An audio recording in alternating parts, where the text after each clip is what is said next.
وسط كل الإشاعات ووسط الضلمة دي كان في شمعة. شمعة قادها شباب زي الورد، رفض يصدق أي حاجة تتقال له. مش بس كده، ده كمان رفض إنه يروجها أو يخلي حد يروجها إلا لما يتأكد الأول من صحتها. هم مش مؤسسة ولا منظمة ولا أي حاجة حكومية ولا حاجة خاصة عشان يبقى لهم أغراض معينة. مجموعة شباب كرسوا وقتهم وحياتهم لمحاربة الإشاعات.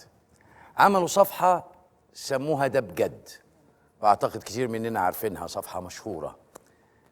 مسكوا كل إشاعة فيها بتتنشر ودوروا وتعبوا وجابوا حقيقتها.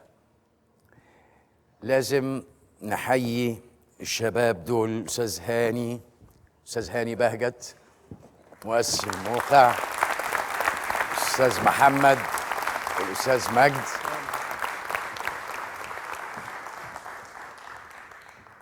لاحظنا حتى من الجمهور اللي سألناه في أول الحلقة، في مصريين كتير عندهم وعي كامل، وعندهم الذكاء وعندهم الوطنية وعندهم الانتماء إنهم يرفضوا أي كلام فارغ يصدقوه. مجموعة الشباب دي أستاذ هاني هو اللي أسس الصفحة. هنسأله المجموعة بتاعتكم اللي شغالة في الصفحة كام واحد؟ احنا دلوقتي تيم شغالين 8، بس احنا كلنا 15، بس في اللي مسافر وفي الجيش وفي بس انتوا الشغل. جايين 3 شباب، اه، مفيش بنت؟ كان في بنت ومشيت. هي دي اللي مطلعة الإشاعات أصلا. طيب انتوا مش موظفين وده عمل تطوعي، ما بتاخدوش أي مقابل وكده يعني. الأول الصفحة دي اتعملت إمتى؟ اتعملت في 2013. كان بعد الثورة كده هوجة الدخول على على السوشيال ميديا والفيسبوك انتشرت جدا. زي ما حضرتك قلت في الأول، المجتمع المصري بيحب الإشاعات أو بيصدق الإشاعات بسهولة، فكانت بيئة خصبة إن الناس تنشر إشاعات والناس تصدق بسهولة. فأي حد كان بينشر أي حاجة والناس تصدق. يعني ممكن بكرة نلاقي إشاعة عن الحبوب ده عادي جدا والناس هتصدق.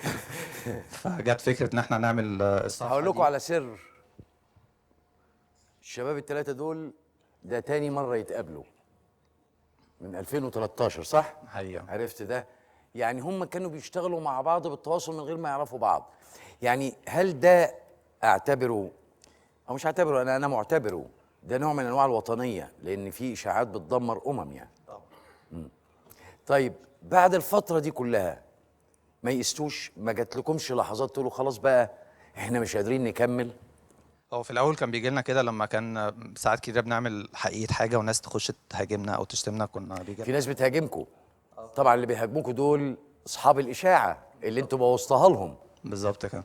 ففي الاول كنا بنتضايق وبناخد الموضوع يعني على يعني بنحس ان احنا يا جماعه بنصلح لكم الاشاعه ونقول لكم الحقيقه فين وانتوا بتيجوا تشتمونا، فكنا بنتضايق جدا.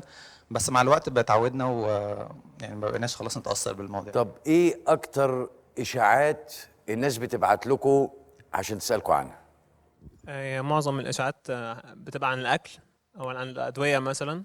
برضو في إشاعات كتيرة عن بورما، إشاعات سياسية عن الشخصيات السيادية في العالم. يعني انواع الاشاعات نقدر نقول عليها سياسيه، حاجات خاصه بالمنافسه بين الشركات الاطعمه وكده عشان يبوظوا بضاعه بقى زي ما قلنا. إشاعات حتى عن المية كمان.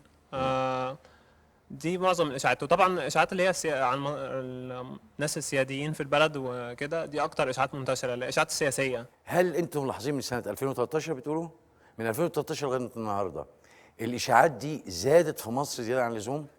أكيد الإشاعات بتزيد. ايه النسبه الاشاعات اللي جايه من بره مصر او طالعه من مصر، انهي اكتر؟ من بره مصر أكتر. انتوا مكملين طبعا، هتكملوا باصرار عشان احنا لازم كلنا ندعمهم.